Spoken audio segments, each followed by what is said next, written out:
জুবিন গাৰ্গৰ গোপন চৰিত্ৰৰ কথা জানিলে আপোনালোকৰ থু পেলাবলৈ মন যাব। হয়, জুবিন গাৰ্গৰ গোপন চৰিত্ৰ ইমানেই বেছি ঘৃণনীয়, তেওঁৰ গোপন কথাবোৰ এই ভিডিঅ'টোত মই আপোনালোকক ক'ম।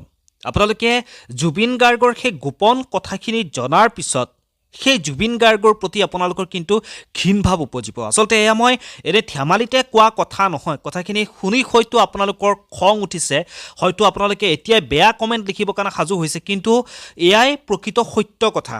জুবিন গাৰ্গৰ চৰিত্ৰ ইমানেই ঘৃণনীয় যেন শুনিলেই আপোনালোকে আগ থু বুলি ক'বলৈ বাধ্য হৈ পৰিব। আচলতে এই প্ৰতিবেদনত মই মূল কথাখিনি আপোনালোকক জনাম। আচলতে জুবিন গাৰ্গক যিহেতু সকলোৱে ভাল পায়, বহুতে জুবিন গাৰ্গক ভগৱান হিচাপত তেওঁক পূজা কৰে, আৰু সেই জুবিন গাৰ্গৰ বিষয়ে মই এনেকৈ ক'বলৈ, জুবিন গাৰ্গৰ চৰিত্ৰৰ বিষয়ে এনেকৈ ক'বলৈ মই সাহস ক'ত পালোঁ। কিন্তু যিখিনি কথা কৈছোঁ সেয়া একেবাৰে প্ৰকৃত সত্য কথা। এয়া কথা কোনো মই হাৱাত কোৱা কথা নহয়। এই প্ৰতিবেদন চালে আপোনালোকে মূল কথাখিনি আপোনালোকে আচলতে বুজিব পাৰিব, কিহৰ বাবে জুবিন গাৰ্গৰ চৰিত্ৰ ইমান বেয়া বুলি মই ক'বলৈ বাধ্য হৈ পৰিছোঁ। শিখা শৰ্মা এগৰাকী বিশেষ লেখিকা, যিগৰাকী শিখা শৰ্মা প্ৰায়ে চৰ্চাত থাকে, বিতৰ্কত থাকে। সেই শিখা শৰ্মাই দেখিবলৈ পোৱা গৈছে যে প্ৰায়ে জুবিন গাৰ্গৰ চৰিত্ৰ হননক লৈ চেষ্টা কৰি আছে। প্ৰায়ে জুবিন গাৰ্গৰ চৰিত্ৰ হনন কৰি তেওঁ বিভিন্ন ধৰণৰ কথাবোৰ জুবিন গাৰ্গৰ বিপক্ষে লিখা আৰম্ভ কৰিছে জুবিন গাৰ্গ নোহোৱা হোৱাৰ পিছৰে পৰা। তাৰ পাছতো বহু জুবিন অনুৰাগীয়ে সেই শিখা শৰ্মাক গালি গালাজ পাৰা আৰম্ভ কৰিছে, যদিও সেই শিখা শৰ্মাই কিন্তু কাৰো গালি গালাজক প্ৰক্ষেপ কৰা নাই। আৰু এইবাৰ শিখা শৰ্মাই এনেকুৱা এক কথা লিখিছে সামাজিক মাধ্যমত, সেই কথাখিনি শুনি আপোনালোক আচৰিত হৈ পৰিব। যিখিনি কথা ক'লোঁ যে জুবিন গাৰ্গৰ গোপন কথাবোৰ, যি গোপন কথা শুনিলে আপোনালোকে ঘৃণ উপজিব, সেয়া কথা আচলতে মই কোৱা কথা নহয়, সেয়া কোৱা কথা হৈছে শিখা শৰ্মাৰ। শিখা শৰ্মাই সামাজিক মাধ্যমত যি পোষ্ট লিখিছে তাতে আধা অংশ মই আপোনালোকক পঢ়ি শুনাব বিচাৰিছোঁ। সম্পূৰ্ণকৈ শুনোৱাটো একেবাৰে সম্ভৱপৰ নহয়। তেওঁ লিখিছে, জুবিনৰ চৰিত্ৰ বখানিবলৈ আমাক বাধ্য নকৰিব। জুবিনে মদ খোৱাৰ কাহিনী লিখাৰ বাবে মোক গালি পাৰাবোৰক সাৱধান কৰি দিলোঁ। বেছি উৎপাত নকৰিবা, মোৰ মুখ খুলি নল'বা, নহ'লে জুবিনৰ আৰু ঘৃণনীয় কাহিনীবোৰ ফাঁক কৰি লিখি দিম, গম পাই যাবা। তোমালোকৰ ভগৱানক অসুৰ বনাই পেলাম। জুবিনৰ গোপন কথাবোৰ অতি ঘিণ লগা, থুই পেলাব মন যোৱা। গান গাই কিডাল কৰিলে, মৰাৰ আগদিনাও হোটেলত মাইকীৰ কেলেংকাৰী। আমাৰ হাতত চব তথ্য আছে। এজন অভিনেতাই ছুইচাইড কৰিছিল কিয়?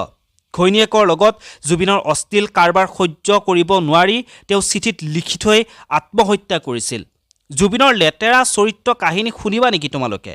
আমাক বিনা দোষত গালি দি নাথাকিবা, নহ'লে এতিয়া মদৰ কাহিনীহে লিখিছোঁ। বেছি উৎপাত কৰিলে চৰিত্ৰৰ ঢাকোন খুলি দিম, কি কৰা আমিও চাই ল'ম। লম্পট বুলি ক'লে বেয়া পাই লাভ নাই। জুবিনে ন্যায় পাবলগীয়া একোডালেই নাই। অন্যায় হ'লেহে ন্যায় পাব। কি অন্যায় হ'ল জুবিনৰ লগত? কি হ'ল? মদ খাই নিজে মৰিল, এতিয়া নিৰ্দোষী মানুহ 5টাকে জেলত ভৰাই ৰাখিবলৈ আহিছে। মোৰ কথা গুৰুত্ব দিয়াসকলক কৈছোঁ, মদাহীৰ সংগ নল'বা, মদাহীৰ লগত কলৈকো নাযাবা। মদাহী নিজেও মৰে, লগতে আনকো মাৰি থৈ যায়। মদাহীৰ লগত এতিয়া বন্ধুত্ব নকৰিবা। মদাহী কোনবোৰ? যি মদ খায় সি মদাহী নহয়, যাক মদে খায় সিহে মদাহী। গতিকে মদ খোৱা মানেই মদাহী নহয়। মদ খোৱা সকলো মানুহ বেয়া নহয়। হোটেলৰ ৰুমত মদৰ লগত পৰস্ত্ৰীৰ কেঁচা মঙহ খোৱাটোহে লম্পট, মদাহী আৰু লুচ্ছা। আমি কালৈকো ভয় নকৰোঁ। গান গালে বুলিয়েই মদাহী, লম্পট, কাৰোবাক সহ্য কৰি কাৰোবাৰ মহান বনোৱা মানুহ আমি নহয়। মানুহে গালি দিব বুলি নকম নেকি যে জুবিনৰ দেউতাকে ৭৪ বছৰ বয়সত সন্দিকৈ কলেজৰ ১৭ বছৰীয়া ছোৱালী এজনীক বিয়া কৰাই ৰুক্মিণী গাঁৱৰ ভাড়াঘৰত বাস কৰিছিল? নকম নেকি কিবা? কমেই ৭৪ বছৰ বয়সত নাতিনীৰ বয়সৰ ছোৱালীক বিয়া কৰাই নেকি?